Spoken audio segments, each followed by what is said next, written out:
स्वागत है आपका आज सिलेक्शन गुरुकुल के करंट अफेयर्स की इस दूसरी सीरीज में। जैसा कि आप सभी को पता है कि यूपीएसआई के लिए हमारी जो करंट अफेयर्स की सीरीज चल रही है उसका आज ये दूसरा पार्ट है। तो पिछले पार्ट में हमने 50 क्वेश्चन के करीब में लगभग कर लिए थे। हम आज आगे चलते हैं। तो वीडियो को देखने से पहले इस चैनल को सब्सक्राइब कर लें और ज़्यादा से ज़्यादा अपने दोस्तों, मित्रों, सहपाठियों के साथ चैनल को शेयर करें। तो ये क्वेश्चन आपने उस दिन देख लिया था। 51वां क्वेश्चन है, पीएम नरेंद्र मोदी ने 5400 करोड़ रुपए से अधिक की गई विकास परियोजनाओं का उद्घाटन और शिलान्यास कहाँ किया? दुर्गापुर, पश्चिम बंगाल। याद कर लेना 5400 करोड़ रुपए, हालांकि इंपॉर्टेंट नहीं है बट फिर भी देखते हैं हम, ऐसे क्वेश्चन कभी कभार आ जाते हैं। ठीक है, पीएम मोदी ने भारत पेट्रोलियम कॉर्पोरेशन लिमिटेड की सिटी गैस डिस्ट्रीब्यूशन परियोजना की आधारशिला कहाँ रखी? बांकुड़ा और पुरुलिया जिले में। भारत पेट्रोलियम कॉर्पोरेशन लिमिटेड की सिटी गैस डिस्ट्रीब्यूशन परियोजना बांकुड़ा और पुरुलिया जिले में रखी गई है। ठीक है, एक और क्वेश्चन है कि जगदीशपुर, हल्दिया और बोकारो धामरा पाइपलाइन परियोजना का दूसरा नाम क्या है? दूसरा नाम है प्रधानमंत्री ऊर्जा गंगा परियोजना। ये कुछ ऐसी स्कीम्स आती हैं अक्सर परीक्षाओं में कि इस परियोजना का दूसरा नाम क्या है, या फिर इस परियोजना को कहाँ लॉन्च किया गया, कहाँ पे, कौन से वो इलाके हैं, कौन से वो क्षेत्र जो इससे फायदेमंद, जहाँ जिनका विकास होगा। तो वो ऐसे प्रश्न अक्सर परीक्षाओं में पूछ देते हैं, 1 से 2 क्वेश्चन। स्वच्छ सर्वेक्षण 2024-25 पुरस्कार किसने प्रदान किए? राष्ट्रपति द्रौपदी मुर्मू ने। देखो, ऐसा जब प्रश्न कभी आए ना कि पुरस्कार किसने प्रदान किया, या फिर जहां नेशनल लेवल के पुरस्कार जो होते हैं, तो वो अक्सर राष्ट्रपति ही आपको प्रदान करते हैं, पुरस्कृत करते हैं। क्योंकि देखो, हमारे यहाँ प्रेसिडेंट का जो पोस्ट है ना, वो एक सेरेमोनियल पोस्ट है। मतलब आप उसको ऐसे कह सकते हैं कि बस नाम मात्र का पद है, लेकिन सारे काम उसके बिना, उसके नाम पर ही होते हैं, उसके बिना नहीं हो सकते। मतलब उसके दस्तखत जरूरी है। तो ठीक ऐसे जब कोई राष्ट्रीय पुरस्कार बढ़ते हैं, जैसे राष्ट्रीय फिल्म जो सिनेमा के क्षेत्र में, या राष्ट्रीय खेल के पुरस्कार जो बढ़ते हैं, वो राष्ट्रपति मैडम के द्वारा, राष्ट्रपति सर के द्वारा ही दिए जाते हैं। अब देखो, इस पे दूसरा क्वेश्चन और पूछेगा कि 10 लाख से अधिक आबादी वाले शहरों की श्रेणी में कौन से शहर पहले और दूसरे स्थान पर रहे? याद रखना 2024-25 में तो पहला इंदौर, दूसरा सूरत। यार देखो, अगर आप थोड़ा सा करंट अफेयर्स से वाकिफ होते होंगे, न्यूज़पेपर वगैरह से, और घूमने उमने के शौकीन होंगे, तो हमेशा, मतलब पिछले कई वर्षों से इंदौर ही स्वच्छता अभियान में नंबर 1 आता रहा है। दूसरा तीसरा स्थान बदल जाएगा, परंतु जो पहला स्थान है वो एक तरीके से उन्होंने अपनी मोनोपोली क्रिएट कर ली है। हम आप भी कर सकते हैं अपने अपने शहरों के लिए, बट इंदौर वासियों के लिए हमें सराहना करनी पड़ेगी। अब क्या है कि इंदौर तो गया, लेकिन अब देखो क्वेश्चन फंसेगा कहाँ पे। इंदौर के साथ दे देगा दूसरा एक शहर कोई, तो वो सूरत हो गया। सूरत याद रखना, ठीक है। याद है ना, 10 लाख से अधिक श्रेणी, मतलब मेट्रोपॉलिटन सिटीज के ऊपर 10 लाख की श्रेणी के नीचे भी कुछ शहरों को अवार्ड मिला है, बट जो 10 लाख से ऊपर वाले में इंदौर ही है। बड़ा शहर है, सूरत भी बड़ा शहर है, 10 लाख आबादी होगी। फिर देखिए आ गया, 3 से 10 लाख की आबादी वाले शहरों की श्रेणी में दूसरा कौन सा स्थान पहले नंबर पर है, कौन सा शहर पहले नंबर पर है? ठीक है, 3 से 10 लाख। इससे पहले हम लोग देखा था 10 लाख से अधिक की। अब दूसरा जो पैरामीटर है, क्राइटेरिया है, वो 3 से 10 लाख के बीच का है।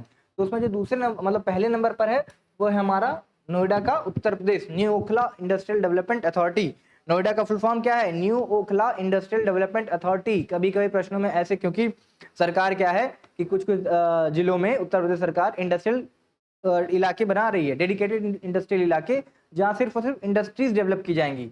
जैसे बीडा है, बुंदेलखंड इंडस्ट्रियल डेवलपमेंट अथॉरिटी। जैसे गीडा है, गोरखपुर इंडस्ट्रियल डेवलपमेंट अथॉरिटी। उसी तरह नोएडा है, नोएडा का फुल फॉर्म है new Okhla development authority. Question आ सकता है ऐसे, आपको मैच करके दे देगा। ठीक है, अब देखो पूछा है, स्वच्छ सर्वेक्षण 2024-25 में सर्वश्रेष्ठ गंगा शहर का खिताब किसे मिला? प्रयागराज, भूतपूर्व इलाहाबाद। देखो ऐसा है, आप क्वेश्चन रट सकते हो, लेकिन रटना बहुत समय तक नहीं जाएगा। समझ के क्वेश्चन को, और करंट अफेयर्स को तो खैर समझना भी चाहिए। अब देखिए 2024-25 में तो हमारे वहाँ एक इवेंट हुआ 2025 में बहुत बड़ा। कहाँ पे? देश में, इलाहाबाद में, यानी प्रयागराज में। और गंगा किनारे, गंगा के किनारे हमारे ये शहर है। तो जहाँ इतना बड़ा इवेंट होगा, वहाँ साफ सफाई स्वच्छता तो सरकार खैर करेगी ही करेगी। विदेशों से, देश के कोने कोने से लोग आए। तो इसको सर्वश्रेष्ठ गंगा शहर का स्वच्छ सर्वेक्षण में पुरस्कार मिला है किसको? प्रयागराज को। आइए अगले प्रश्न पर चलते हैं। बहुत सही। यूनेस्को की विश्व धरोहर सूची में किस भारतीय संपत्ति को शामिल किया गया? बहुत इंपॉर्टेंट क्वेश्चन है। लिख लो, वेरी इंपॉर्टेंट। ठीक है, मराठा सैन्य परिदृश्य।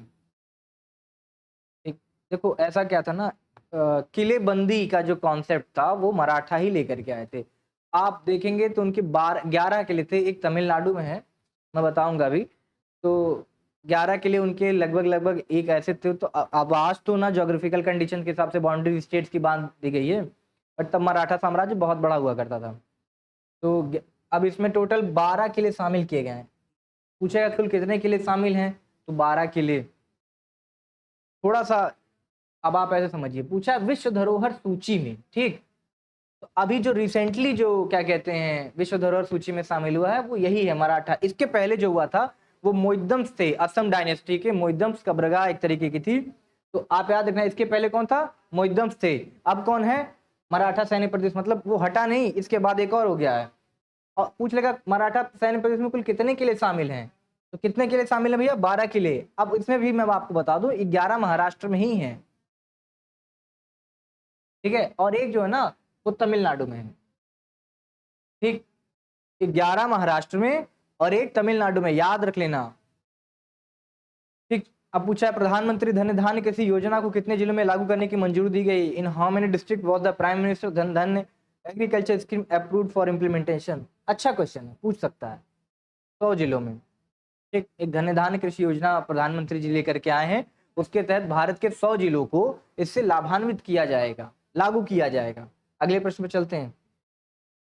ठीक, आर्थिक मामलों की कैबिनेट समिति ने एनटीपीसी रिन्यूएबल एनर्जी लिमिटेड और इसके अन्य संयुक्त उद्यमों सहायक कंपनियों में नवीकरणीय ऊर्जा क्षमता स्थापित करने के लिए निवेश हेतु किस कंपनी को ज्यादा अधिकार सौंपने की मंजूरी दी है। ठीक है, एनटीपीसी का है तो एनटीपीसी ही होगी भाई, ऐसा कुछ इसमें याद रखने लायक नहीं है। अब आप देख लो बस। देखो मेरा काम क्या है, आपको सिंप्लीफाई करके चीजें आपके लिए ला देना। जो चीजें नहीं इंपॉर्टेंट होंगी, लीस्ट इंपॉर्टेंट होंगी, वो हम आपको देंगे। लेकिन कल को कोई ये ना कह सके सर आपने ये नहीं पढ़ाया, तो ऐसे क्वेश्चन हमारी टीम जरूर डाल देती है कि हमारी लीक से कुछ बाहर ना जाए। लेकिन ये एज अ मतलब आपका फ्रेंड या आपका गाइड, मेरा ये धर्म बनता है कि मैं आपको वो गाइड करूं कि क्या इंपॉर्टेंट क्वेश्चन है, क्या इंपॉर्टेंट क्वेश्चन नहीं है। विद्युत मंत्रालय की इस पहल का कार्यान्वयन किसके द्वारा किया जाना है। ठीक है, बीईई ऊर्जा दक्षता ब्यूरो इसको कहते हैं। ठीक है, याद रखना। अदिति का पूरा नाम क्या है, अदिति एक स्कीम आई थी अभी। ठीक, तो वो assistance in deploying energy efficient technologies in industries and establishment. याद रख लेना, आप में से किसी की दोस्त का नाम, किसी की गर्लफ्रेंड का नाम, किसी की बहन का नाम, किसी की माता का नाम अदिति होगा। तो ये याद रखना अदिति किससे रिलेटेड है, एनर्जी एफिशिएंट टेक्नोलॉजी है, और इसका पूरा नाम है assistance in deploying energy efficient technologies in industries and establishment. ठीक, अगले प्रश्न में चलते हैं। अदिति योजना का बजटीय परिव्यय कितना है, what is the budgetary outlay of Aditi scheme. Aditi scheme है, अद्वितीय पैसा भी लगेगा उसमें, 1000 करोड़ रुपए। ठीक, ये क्वेश्चन बढ़िया है। देखो, Mumbai Ahmedabad high speed rail corridor पर कौन सी जापानी बुलेट ट्रेन चलाई जाएगी। पहले तो जान लो कि मुंबई अहमदाबाद पे ही पहली हमारी वो बुलेट ट्रेन चलाई जा रही है। ठीक है, अब जो ट्रेन का नाम है वो क्या है, E10 शिकानसेन। E10 शिकानसेन, मैंने आपको बताया था पिछली कक्षा में कि नामों से उत्तर को पकड़ने का प्रयास करिएगा। शिकानसेन हमारे में ऐसे तो कुछ नाम होते नहीं। ठीक, E10 शिकानसेन, तो ये या तो आप जान रहे हैं कि जापान के सहयोग से चलाई जा रही है, तो नाम कुछ ऐसे ही आपको देखने को मिलेंगे। जैसे पढ़ाया था तातो परियोजना पिछली कक्षा में, तातो जल विद्युत परियोजना कहाँ पे है, अरुणाचल प्रदेश में। आप अगर क्लास पुरानी देखे होंगे तो जरूर आपको याद होगा। और बहुत इंपॉर्टेंट क्वेश्चन मैं लिख के देता हूँ, अब ऐसे तो गारंटी नहीं दे सकता क्योंकि पेपर मैंने बनाया नहीं है, लेकिन 90% चांसेस है आप अगर किसी भी टेस्ट सीरीज को सॉल्व करोगे, किसी भी किताब में पढ़ोगे, तो वो प्रश्न आपको जरूर मिलेगा। अब वो आयोग के ऊपर है कि प्रश्न कैसा आपके लिए सेट करता है, बट मेरे हिसाब से आपको वो चीजें याद होनी चाहिए।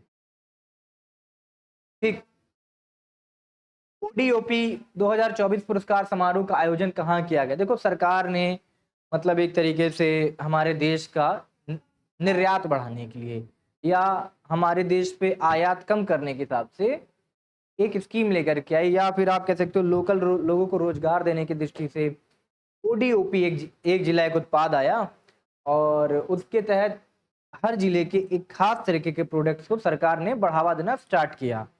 जैसे हमारे गोरखपुर में, अगर आप गोरखपुर के निवासी हैं तो आपको पता होगा टेराकोटा की मूर्तियां जो हैं वो हमारा ओडीओपी है। आप ऐसे मेरठ में जाएंगे तो मेरठ का वो लकड़ी का खेल का सामान उसका है। इलाहाबाद में मूज का उत्पाद है शायद, जहां तक मैं रिकॉल कर पा रहा हूँ। ठीक। ऐसे अलग अलग जिलों के ये प्रोडक्ट होते हैं। तो इसका जो अवार्ड सेरेमनी था वो 14 जुलाई 2025 को नई दिल्ली में आयोजित किया गया। ठीक। देखो ये जरूरी नहीं है, लेकिन ये जरूरी है कि एक जिला एक उत्पाद।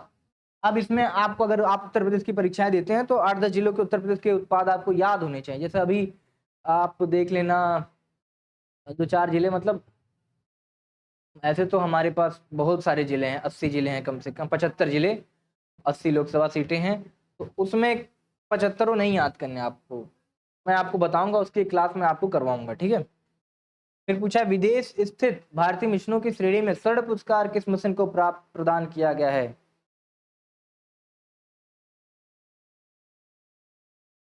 ये क्वेश्चन मुझे थोड़ा सा टाइपिंग मिस्टेक लग रही है, अभी के लिए इसको आप छोड़ो। ठीक है।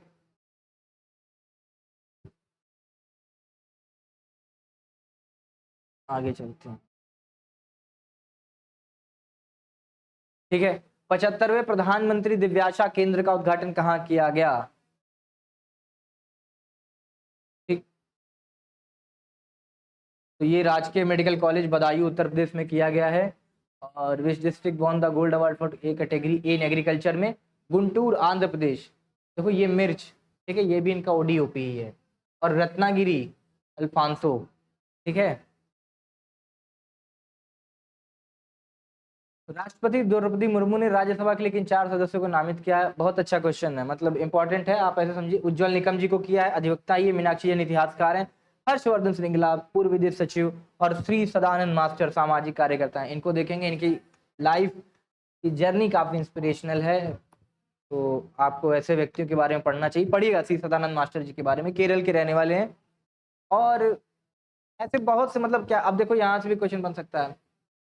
तो क्या है, हमारे राज्यसभा में प्रेसिडेंट के पास अथॉरिटी है कि वो कुछ सदस्यों को, ये कमेंट में आप बताइए कितने सदस्यों को नॉमिनेट कर सकते हैं? 8, 10, 6, 12। ठीक है। तो ये उनके पास एक अथॉरिटी है। तो उसी अथॉरिटी के तहत राष्ट्रपति जी ने इन 4 सदस्यों को, मतलब इन 4 लोगों को एज अ राज्यसभा का मेंबर नॉमिनेट किया। अब यहाँ से एक क्वेश्चन और बन सकता है कि क्या राज्यसभा के नॉमिनेटेड मेंबर राष्ट्रपति के चुनाव में वोट कर सकते हैं या नहीं कर सकते हैं? नहीं कर सकते। ठीक है। परंतु यही राज्यसभा के नॉमिनेटेड मेंबर उपराष्ट्रपति के पद के लिए वोटिंग कर सकते हैं। ऐसा है क्या? आप देखिएगा, फिर मुझे बताइएगा। ठीक है। उसके बाद हम बात करेंगे, पॉलिटी की क्लास जब मैं लूंगा तो आपको बताऊंगा। फिर है, कोल इंडिया लिमिटेड की पहली पूरी तरह महिला संचालित डिस्पेंसरी कहाँ स्टार्ट हुई? बिलासपुर छत्तीसगढ़। कोयले का भंडार भी छत्तीसगढ़ में। युवा आध्यात्मिक शिखर सम्मेलन 2025 कहाँ संपन्न हुआ? वाराणसी।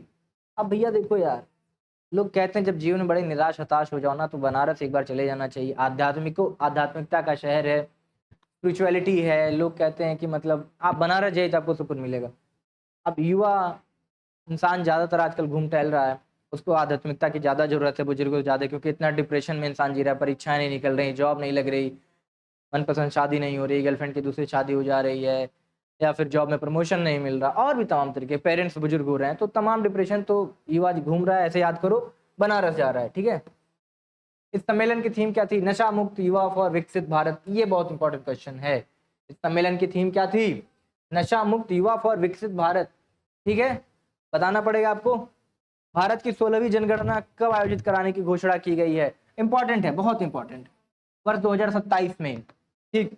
और ये याद रखना 2 चरणों में होगी। 2 चरणों में क्यों होगी यार, मुझे जरा बताओ क्यों होगी 2 चरणों में? क्योंकि हमारा भारत बहुत बड़ा है, और बड़ा है तो इस वजह से हमें काफी जो ज्योग्राफिकल कंडीशंस हैं वो अलग अलग आपको देखने को मिलेंगे। कहीं पहाड़ है, कहीं नदियां हैं, कहीं रेगिस्तान है। ठीक है। तो पहाड़ों में पहले होगा, उसके बाद रेस्ट ऑफ द इंडिया के उसमें होगा, हिस्सों में। तलाश पहल किसके लिए शुरू की गई है? फॉर होम हैज द तलाश इनिशिएटिव हैज बीन स्टार्टेड। तलाश एकलव्य मॉडल आवासीय विद्यालयों के बच्चों के लिए, आदिवासी छात्रों के लिए, ठीक है। एकलव्य, आदिवासी, इनको रिलेट कर लेना कि एकलव्य जी जंगलों में बैठ करके गुरु द्रोण की तपस्या कर रहे थे, और आदिवासी आपको पता ही है कि कहाँ रहते हैं आज भी, ट्राइबल्स जो हमारे भाई बहन हैं। तो वो तलाश पहल किसके लिए, एकलव्य तलाश कर रहे थे खुद के गुरु, मतलब उनके गुरु की, तो ज्ञान की तलाश में थे। तो एकलव्य बच्चे, जो एकलव्य मॉडल आवासीय विद्यालय है, वहाँ के आदिवासी छात्रों के लिए ये पहल स्टार्ट की गई है। तलाश का फुल फॉर्म क्या है, what is the full form of तलाश?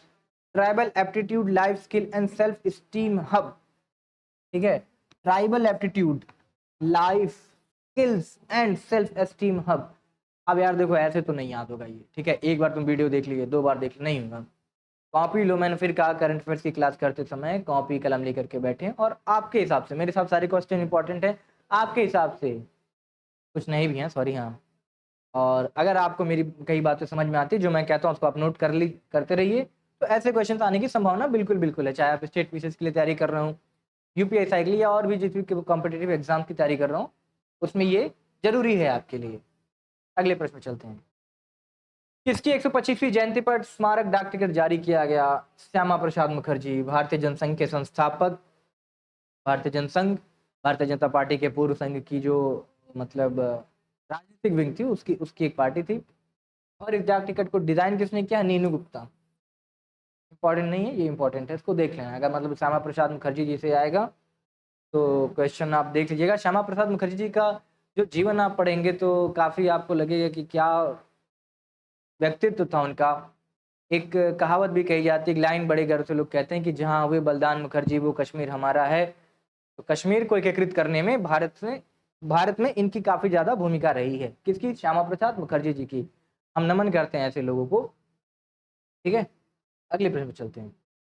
भारतीय दूरसंचार सेवा वार्षिक प्रदर्शन संकेतक रिपोर्ट 2024-25 किसने जारी की? कौन जारी करेगा यार दूरसंचार वाला, फोन कॉल, मैसेजिंग? तो ट्राई हमारे यहाँ एक संस्था है, ट्राई, ये जारी करता है। ये सब देखो क्वेश्चन मार्क थोड़ा सा पकड़ने की देरी है, आपको पता होना चाहिए,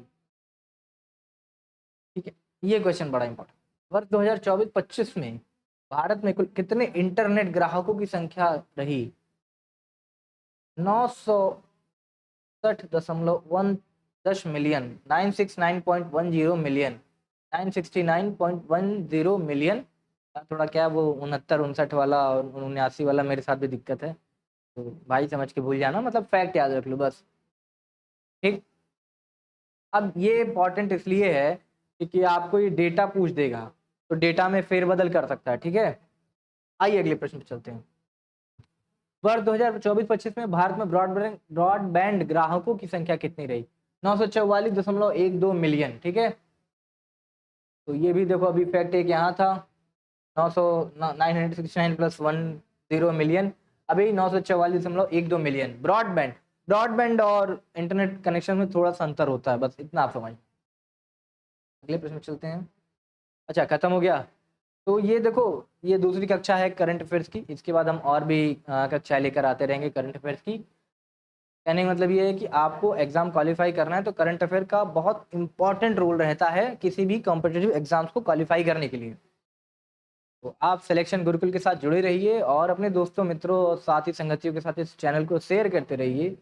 हमारे पर विश्वास करिए, हम आपकी करंट अफेयर्स की क्लास को और इसमें यूपीएससी के जितने भी जरूरी एलिमेंट सब्जेक्ट हैं उनको अच्छे से कवर कराएंगे। हम पर भरोसा करने के लिए धन्यवाद। Thank you so much.